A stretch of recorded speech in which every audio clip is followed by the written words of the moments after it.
This unit, we're going to start talking about transformations of functions, where we're going to take functions and we're going to shift them on a coordinate plane, or we're going to compress them or shrink them on our coordinate plane. So in order to be able to do that, we really have to understand what parent functions are. So I want you to go ahead and highlight your title, because this will be going in your notes, or you can underline it or whatever. If you don't have highlighters with you, no big deal. Once you get to school next class, you can just highlight them. So I also want you to highlight where it says, what is a parent graph? So a parent graph is a graph in the simplest form for a specific family. A parent graph is the simplest graph. Try to write that a little better. The simplest graph of the specific family of functions. So it's the most basic graph. So a line's most basic graph is y equals x. So that's a line, a linear function's most basic graph, because it just runs straight through the origin. So a linear function, the parent graph of a linear function would just be y equals x. So we have 6 main families of functions that we have to learn, and we want to be able to learn these 6 different functions so we can slide, stretch, and flip them over a coordinate plane, just like we did in geometry when we were taking shapes and flipping them. So in order to do that, we have to be able to learn and memorize the shape, the name, and the key points for the following functions. So I'm going to walk us through this so we can kind of do it together. I strongly encourage you that after we finish these notes, you spend some time memorizing the names and what they look like and the points, because it's going to make your life a lot nicer when next class we start actually translating these functions along coordinate plane. So, let's see, oops, sorry, hold on one second. Let's shift it this way a little. Okay, great. So, the first one is y equals the absolute value of x. This is called an absolute value function. So this first graph is our absolute value graph. So we have to be able to graph it. So when we first learned how to graph lines, we would just pick any points for x and we plug them in to find y. So that's all we're doing with these as well.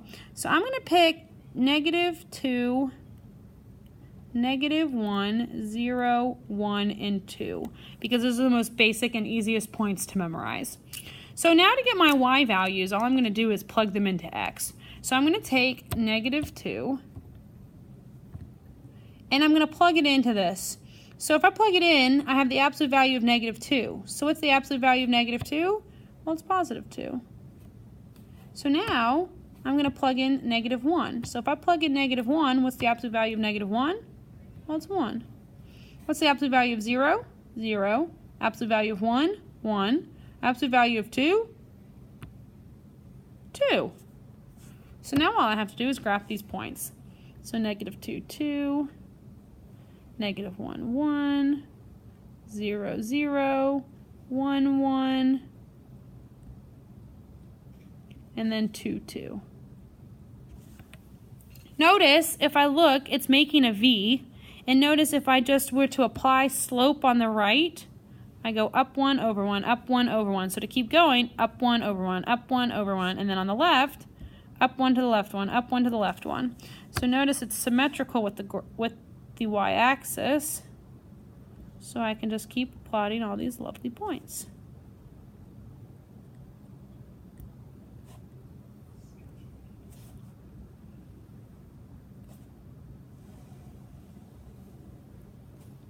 So, absolute value, you need to know what makes a graph. You need to know what makes a V graph. And you also need to know key points for the following. So the way I remember it is I start at 0, 0, that's the parent function, start at 0, 0, up 1 to the right 1 is 1 point, up 1 to the left 1 is 1 point. And then right 2, up 2, left 2, up 2. and then it keeps going. You have to memorize the pattern of how this goes along your coordinate plane. So now take a look at number 2. Number 2, y equals x squared. We've seen that one before. That type of problem, when it's squared, is a quadratic function. Quadratic function. So again, pick any points I want for x. I'm going to plug -2, -1, 0, 1, and 2. It really does not matter which points you pick, but these points are the smallest, and it makes it easier if you pick the same points for the majority of them. So if I take -2 and I plug it into x, I have to square it. So -2 squared is 4. -1 squared is 1. 0 squared is 0. 1 squared is 1. 2 squared is 4. So now I'm just going to plot all of these points. -2, 4. -1, 1. 0, 0. 1, 1. And 2, 4. Notice a quadratic function doesn't make a V. It makes a U. This U shape is called a parabola. So you need to remember that when it's x squared, it's a quadratic function. And then you also need to memorize these points. Notice I always start in the center, up 1 over 1, up 1 over 1, and then it's over 2, up 4, over 2, up 4. If I wanted to add an extra row, and let's just show 3, 3 squared is 9. So then I would go over 3, up 9, and it'd be somewhere up here. Notice again, a parabola is symmetric with the y-axis, so whatever you do on the left, you're going to do on the right, which makes life a little easier. Let's look at number 3. Number 3, y equals the square root of x. This is called a square root function.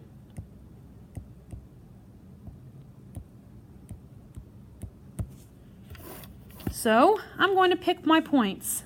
Now, if I were to pick the points that I've been picking, -2, -1, 0, 1, and 2, these points aren't ideal because if I plug -2 in, is there square root of -2? No, I can't square root negative numbers. So I can only square root positive numbers. But also, if I plug in 2, the square root of 2 would be a decimal, and I don't want to have to deal with that. So because this is a square root, I'm going to start at zeros, and I'm just going to do perfect squares. 1, 4, 9, 16. The square root of 0 is 0. The square root of 1 is 1. The square root of 4 is 2. The square root of 9 is 3. The square root of 16 is 4. So now all I got to do is plot them. 0, 0, over 1, up 1, 4, 2, and then 16, 4 I can't graph. So notice it's half of a parabola going to the right. Notice again, it starts at the 0. All parent functions usually start at the origin. So one thing you might want to write with a square root function is you can't have negative numbers. So you also know it can only go in this first quadrant. All right, let's look at the next one. Y equals x cubed. Y equals x cubed. This is called a cubic function. And I'm going to do the same thing. -2, -1, 0, 1, and 2. So, -2 cubed is 8. Nope. How about -8? -1 cubed is -1. 0 cubed is 0. 1 cubed is 1. 2 cubed is 8. So I'm now going to go ahead and graph plot these points. So I have -2, -8. That goes off my grid. I have -1, -1. I have 0, 0. I have 1, 1. And I have 2, 8. And then I draw my graph. So notice a cubic function makes like a little wave. But again, notice it always starts at the origin. Next one, a cube root. Y equals the cube root of x. This is a cube root function. Cube roots can be negative. Can be negative. So I can pick anything I want. But again, if I pick if I just pick 2, the cube root of 2, is that 1? No. So I really got to think about perfect cubes. And it can be negative, so I'm going to put 0 in the middle. I'm going to do 2 positives and 2 negatives. So a cube root, I know 8 is a cube root. And I know 27 is a cube root. And I also know 1 is a cube root. So let's do 1 and then 8. 1, 8, and then I'll do -1 and -8. So if we want to do positive numbers first, that's fine. What's the cube root of 0? 0. What's the cube root of 1? 1. What's the cube root of 8? 2. Now do it backwards. Cube root of -1 is -1. Cube root of -8 is -2. So now I'm going to plot. -8, -2.